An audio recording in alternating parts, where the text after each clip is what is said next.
चीज़ हम आपसे और जानना चाहेंगे, जो 19 से लेकर 24 तक जो एलजी शासन रहा, जो कि इंटरेक्टली बीजेपी का ही शासन माना जाता है, उसमें SC ST OBC के लिए क्या काम हुआ? ये आपने बड़ा महत्वपूर्ण सवाल पूछा। जनता को जागरूक होना पड़ेगा। 2019 में जब इन्होंने J&K स्टेट का स्टेटहुड छीना और 2 यूटीज़ बनाई और रीऑर्गेनाइजेशन एक्ट यहाँ पे लाया और धारा 370 और 35A को तोड़ने की कवायद जब इन्होंने की, तो आपको याद होगा पूरे पेज की ऐड आती थी। SC के लिए हम ये काम करेंगे, ST के लिए ये काम करेंगे, OBC के लिए ये काम करेंगे, माइनॉरिटी के लिए ये काम करेंगे, जिसमें OBC को 27% आरक्षण मिलेगा, SC को 15% आरक्षण मिलेगा, ST को उसके आरक्षण के पूरे हक मिलेंगे। लेकिन 2019 से लेकर 2024 के बीच में जो LG का एरा रहा है, जिसमें इनडायरेक्टली केंद्र सरकार का राज रहा है, भाजपा का राज रहा है, आपको ये जानकर बड़ी हताशा और निराशा होगी, सदमा हो जाएगा कि इन्होंने SC ST OBC को पूरी तरह बर्बाद कर दिया। ST के पैरेलल एक अपर कास्ट का ST ग्रुप और उन्होंने क्रिएट कर दिया और रियल ST को बर्बाद कर दिया। OBC में इन्होंने ब्राह्मण क्षत्रिय बैच को घुसेड़ दिया, उनकी रिजर्वेशन को खत्म कर दिया। सभी दर्शकों का एक बार से स्वागत है। दर्शकों, पिछले कई महीनों से एडवोकेट अशोक कुमार बसोत्रा जी अम्बेडकर चौक में एक धरने पे बैठे हैं। धरना ST SC OBC की डिमांड्स को लेकर रखा गया है। सर, आपका स्वागत है। बहुत बहुत शुक्रिया। सर, आप पिछले कई महीनों से धरने पे बैठे हैं, आपको क्या लगता है जो मांगों को लेकर आप धरने पे बैठे हो, उनको लेकर कोई जनता में अवेयरनेस आई है? जी करीब 45 हफ्ते कंप्लीट हो चुके हैं आज इस धरने पे मुझे बैठे हुए, और जो मांगे हमने रखी हैं उन मांगों को लेके मैंने देखा अपोजिशन वाले भी काफ़ी सतर्क हो गए हैं और उन मांगों को लेके लोगों में जा रहे हैं। जैसे हमारी मुख्य मांग है जाति आधारित जनगण, जनसंख्या के अनुपात में हिस्सेदारी वगैरह। आज अगर आप अपोजिशन को देखेंगे तो इन्हीं मुद्दों को लेके अपोजिशन हमारे लोगों में जाकर प्रचार प्रसार कर रहे हैं।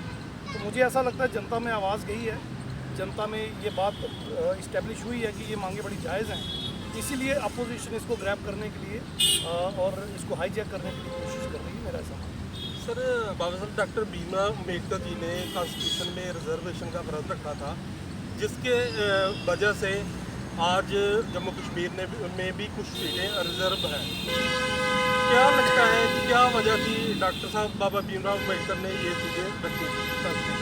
देखिए, बाबा साहब का ये मानना था कि हमारा प्रतिनिधित्व होना चाहिए, हमारी रिप्रेजेंटेशन होनी चाहिए, और वो रिप्रेजेंटेशन उन्होंने पॉलिटिक्स में भी उस वक्त वकालत की थी कि होनी चाहिए, प्रशासन में भी होनी चाहिए, जिसे हम नौकरियां कहते हैं, और एजुकेशन इंस्टीट्यूशंस की बात खैर उसके बाद एक पहली अमेंडमेंट में आई थी। तो ये सारी चीज़ें उस वक्त मानी गई थी बाबा साहब के द्वारा कि ये ज़रूरी है। हालांकि 1950 में संविधान लागू और 4 साल बाद ही बाबा साहब को ये एहसास हो गया था कि ये जो राजनीतिक आरक्षण की मैंने मांग की है इसमें कहीं गलती हो गई, क्योंकि उनका मानना था कि जो प्रतिनिधि चुनकर असेंबली में जाएंगे या पार्लियामेंट में जाएंगे वो हमारे वर्गों की बात करेंगे, SC ST OBC की रिप्रेजेंटेशन करेंगे, इनके हक अधिकार की आवाज़ उठाएंगे। मगर अल्टीमेटली जब ऐसा नहीं हुआ तो बाबा साहब को 1954 में शेड्यूल कास्ट फेडरेशन के दिल्ली के अधिवेशन में ये बात कहनी पड़ी कि ये पॉलिटिकल रिजर्वेशन आप इसको खत्म कर देना चाहिए। तो उनका जो मानना था कि हमारे नेता लोग आगे जाके हमारा प्रतिनिधित्व करेंगे, वो उन्होंने तब भी देख लिया कि ये नहीं कर रहे हैं और उनको ये स्टेप बैक फुट पे आना पड़ा। और अल्टीमेटली आज भी हम देखते हैं 131 हमारे MP हैं, अनगिनत हमारे MLA हैं, वो असेंबलियों में और पार्लियामेंट में हमारे लोगों के हितों की बात नहीं करते हैं। तो बाबा साहब का ये मानना कहीं ना कहीं सच साबित हो रहा है कि जो प्रतिनिधित्व हमें चाहिए था वो पॉलिटिकली नहीं है। सर, जो सीटें रिजर्व कैटेगरी से लोग जीत के आएंगे उन पे पहला आप किन का बनता है? देखिए, रिजर्व इसीलिए सीटें हुई थी कि अल्टीमेटली हमारा जो दबा कुचला समाज है, जिसकी आवाज़ कोई नहीं सुनता, उसकी आवाज़ असेंबली में या पार्लियामेंट में सुनी जाए, और वो आवाज़ यही प्रतिनिधि उठाएंगे जो जीत कर जाएंगे। तो रिजर्व सीट पे तो पहला हक अधिकार उन्हीं का बनता है जो रिजर्व कैटेगरी के लोग हैं। मगर हम ये देख रहे हैं कि जो चुनकर जा रहे हैं वो मनुवादियों की बात मान रहे हैं, उनकी टिकटों पे उनकी सीटों से लड़ते हैं, जीतते हैं, उन्हीं की बात करते हैं, हमारे समाज की बात नहीं करते। सर, हम देख रहे हैं जो समाज के बड़े बड़े अम्बेडकराइट्स लोग थे, जो अपने उनको बड़ा ज़्यादा अम्बेडकराइट्स बोलते थे, वो भी आज बड़े बड़े पार्टियों के ऑफिसों के चक्कर काट रहे हैं। इस सब पे आप क्या कहें? देखिए, सबसे बड़ी बात यह है कि जो समाज अपने लीडर्स अपने में से पैदा नहीं करता और कमिटेड लीडरशिप पैदा नहीं करता, वो परेशान रहता है, उनके लीडर भी परेशान रहते हैं। ये थोपे हुए लीडर हैं हमारे ऊपर, ये लीडर नहीं है। मैं बार बार ये बात दोहराता रहता हूँ, ये लोग कहीं ब्यूरोक्रेसी से निकल के आते हैं, कहीं समाज के उन तबकों से आ जाते हैं जहाँ पे इनको कमिटमेंट नाम की चीज़ का पता ही नहीं है। बाबा साहब की तरह कमिटेड लीडरशिप जो है वो हमें चाहिए थी समाज में, और ऐसा ही कमिटेड समाज भी चाहिए था।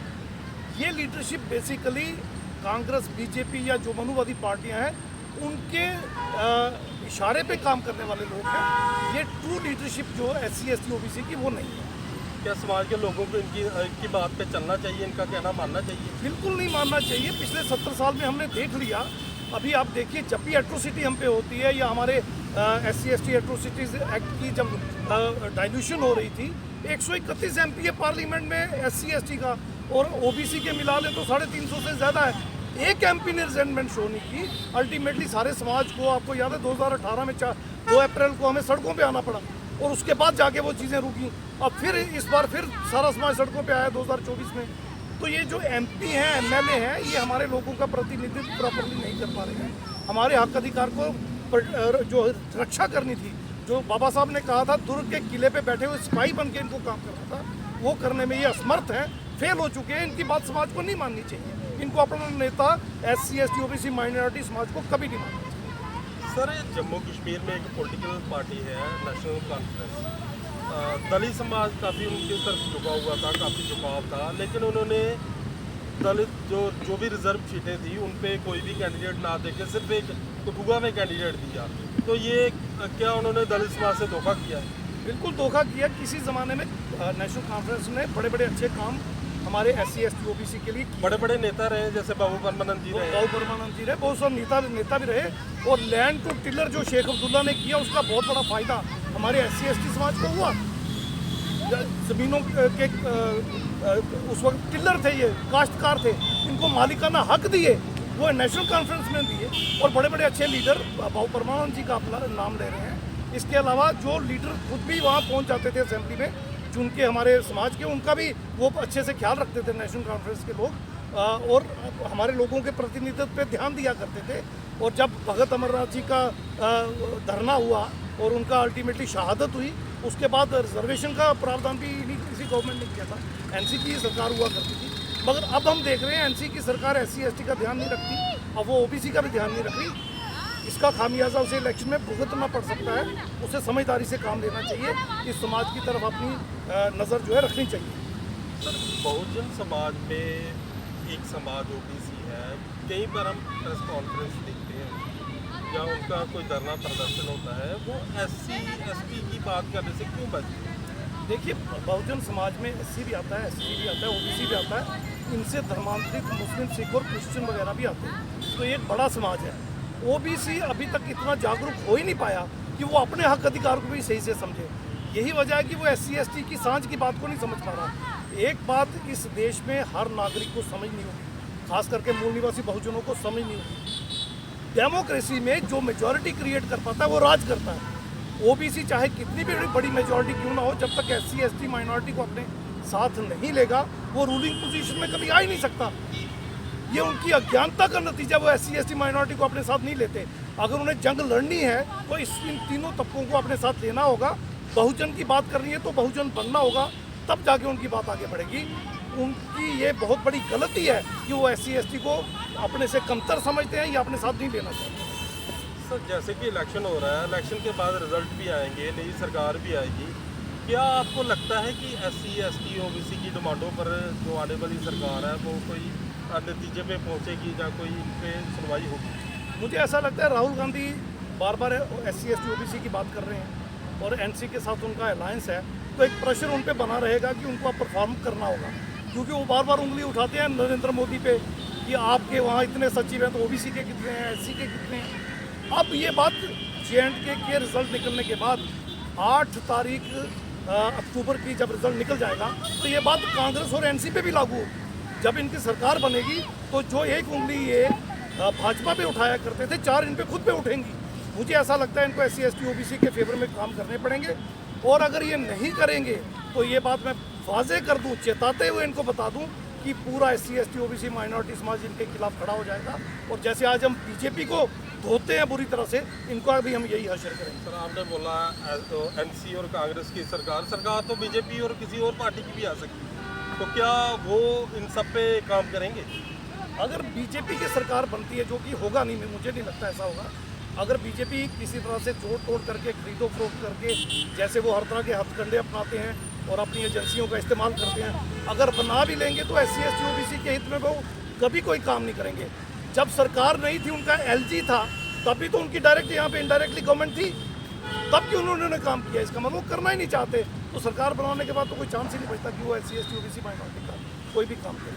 ये चीज़ हम आपसे और जानना चाहेंगे, जो 19 से लेकर 24 तक जो LG शासन रहा, जो कि इंटरेक्टली बीजेपी का ही शासन माना जाता है, उसमें SC ST OBC के लिए क्या काम हुआ? ये आपने बड़ा महत्वपूर्ण सवाल पूछा। जनता को जागरूक होना पड़ेगा। 2019 में जब इन्होंने J&K स्टेट का स्टेटहुड छीना और 2 UTs बनाई और रीऑर्गेनाइजेशन एक्ट यहाँ पे लाया और धारा 370 और 35A को तोड़ने की कवायद जब इन्होंने की, तो आपको याद होगा पूरे पेज की ऐड आती थी।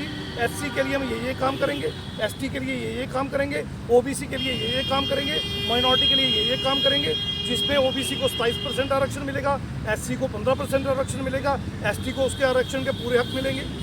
लेकिन 2019 से लेकर 2024 के बीच में जो LG का एरा रहा है, जिसमें इनडायरेक्टली केंद्र सरकार का राज रहा है, भाजपा का राज रहा है, आपको ये जानकर बड़ी हताशा और निराशा होगी, सदमा हो जाएगा कि इन्होंने SC ST OBC को पूरी तरह बर्बाद कर दिया।